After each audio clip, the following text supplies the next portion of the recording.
ఏదో ఒకసారి ఒక 3-4 రోజులు రాజుగారు మీకు మధ్య మాటలు లేవంట ప్రాజెక్ట్ అప్పుడు నిజమేనా బయటకు వచ్చిన వార్త రాజుగారికి నాకు మాట లేకపోవడం అనేది ఇంపాసిబుల్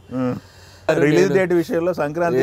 గేమ్ చేంజర్ అనౌన్స్ చేయడంలోనే మీరు అప్సెట్ అయ్యారంట ఏం లేదు రాజుగారి నేచర్ నా నేచర్ ఒకటే మేము మాక్సిమం కలుపుకొని వెళ్ళిపోతాం సో ఫైట్ మోడ్లోకి వెళ్ళాం అసలు వెరీ వెరీ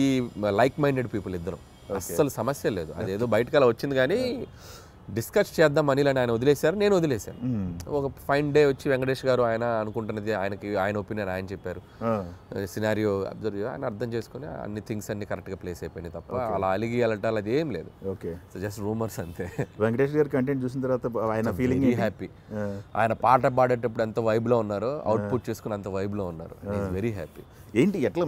మీ ఇద్దరికి ఏం కనెక్షన్ ఏం జెల్ అయ్యారు మీ ఇద్దరు అసలు తెలియదు అంటే F2 F3 చేసినప్పుడు కంటే ఈ సినిమాలో ఎందుకు ఇద్దరం బాగా కనెక్ట్ అయ్యాం ఇట్స్ లైక్ ఇద్దరం మంచి ఫ్రెండ్షిప్ బాండ్ బాగా ఫామ్ అయింది ఓకే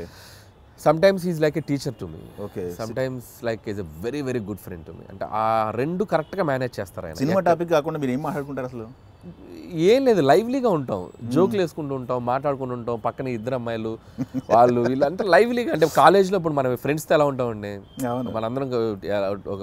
చదువుకున్నట్టు అలా ఉంటుంది వైబ్ ఓకే ఒకరి మీద ఒకరు జోకులు ఒకరి మీద ఒకరు కమెంట్ చేసుకోవడం కామెడీ చేసుకోవడం లైక్ ఫన్ అంతే ఇప్పుడు ప్రజెంట్ ఇండస్ట్రీలో ఒక కామెడీని డీల్ చేయగల డైరెక్టర్ ఎవరని చూస్తే ఫస్ట్ అండ్ లాస్ట్ మీ పేరే వినపడుతుంది ఆ జోనర్లో ఎంతవరకు వెళ్ళగలం ఎంతవరకు ప్రయాణం సాగుతుందంటే నేను చేస్తాను కంటిన్యూగా చేస్తాను అంటే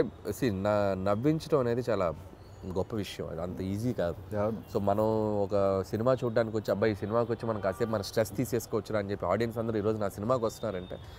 I feel like it's blessing లాగా ఫీల్ అవుతాను నేను సో నాకు ఓపికన్నంత కాలం నా బ్రెయిన్లో సరుకున్నంత కాలం I try that genre but not continuously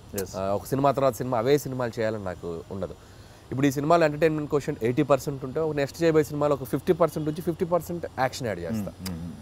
అలా సో ఆ పర్సంటేజ్ మార్చుకుంటూ వెళ్తాను ఓకే సో అది సినిమా టు సినిమా వర్కౌట్ చేసుకుంటూ వెళ్తాను ఇంకోటి ఫైనల్ అండి ఇప్పుడు మీరు బ్లాక్ బస్టర్ కొట్టారు గత సినిమా బాలకృష్ణ గత భగవంత్ కేసరి ఇప్పుడు ఆయన సినిమా కూడా వస్తుంది మీ సినిమా కంటే ముందు వస్తుంది ఏం చెప్తున్నారు గేమ్ చేంజర్ డాకు మహారాజు సంక్రాంతికి వస్తున్నాం 3 సినిమాలు వరుసన వస్తున్నాయి సో నాకు తెలిసి 3 different genres so 3 different kind of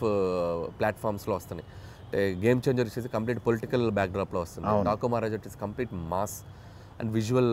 kind of థింగ్లో వాళ్ళు ప్లాన్ చేశారు అండ్ మాది complete family entertainer so 3 different dishes చూసారు కదా మీరు మాది మా స్టైల్లో ఉంది డాకు స్టైల్లో ఉంది గేమ్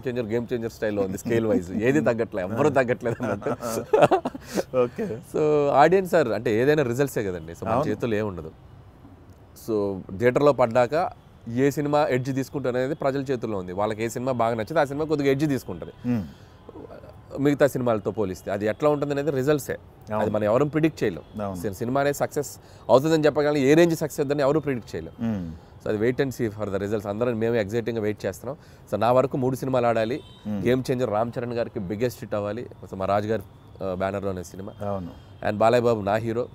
సో నాకు చాలా ఇష్టమైన హీరో సో అది బాబీ నాకు వెరీ గుడ్ ఫ్రెండ్ సో అది కూడా మంచి హిట్ అవ్వాలి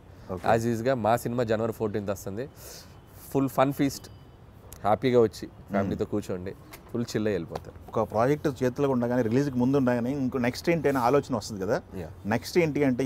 ఏం ప్లాన్ చేశారు మీరు నెక్స్ట్ సో నెక్స్ట్ జరుగుతుందండి అంటే బయటకు కూడా వచ్చింది ప్రాసెస్లో ఉంది అంటే it's like too early to talk about that project so ఇంకా స్క్రిప్ట్ చెప్పాలి ఆయన ఎగ్జైట్ అవ్వాలి చాలా ఉంది process okay so it's like it's very beginning స్టేజ్లో ఉన్నాం లెట్స్ సీ ఇంకా దాన్ని ఇంకా తర్వాత మాట్లాడదాం దాని గురించి ఓకే మీ స్టైల్లో ఉంటుందా అది గనక హ్యాపెనింగ్గా మనకి వెళ్తుంది దాని మీద జరుగుతుంది బట్ ఆయనకి ఏం చేయాలి ఆయనకు ఉన్నట్టు ఎలాంటిది క్రియేట్ చేయాలనే దాని మీద జరుగుతుంది ఫైనల్గా ఆల్ ది బెస్ట్ అండి థ్యాంక్ యూ సో మచ్ అండి థ్యాంక్ యూ